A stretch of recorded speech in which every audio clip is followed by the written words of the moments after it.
Essa pergunta é muito bacana. A pessoa que mandou disse que não coube na caixinha de pergunta, então ela mandou por mensagem essa pergunta. Ela está falando sobre o evangelismo. A gente deve focar no evangelismo com, a grosso modo, com um fruto imediato ou com aquele fruto que a gente vai ver a longo prazo uma mudança na sociedade. Eu acredito que nós não temos condição de separar o fruto do evangelismo ou, de fato, no evangelismo a curto e longo prazo. Eu acho que a gente não consegue fazer essa distinção. Por quê? Porque o evangelismo, o evangelho do Senhor, ele já vai abranger esses dois públicos.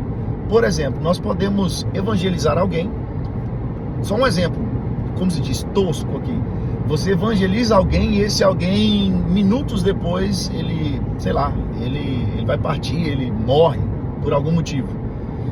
Então, aquela quantidade que ele foi exposto ao evangelho, o evangelismo que expôs Jesus para ele, foi o suficiente para que ele seja salvo e que haja transformação na vida dele. Exemplo disso, o ladrão na cruz. Nós não temos um relato na Bíblia de como era a vida daquele ladrão antes dele estar ali na cruz, onde ele fala: Senhor, lembra-te de mim quando entrares no teu reino. E Jesus fala assim: hoje ainda, eu te digo que ainda hoje estarás comigo no paraíso, né? Então, assim, ele foi, teoricamente, a gente não tem um relato da vida dele, foi pouco exposto ao evangelho, e esse evangelho fez efeito na vida dele.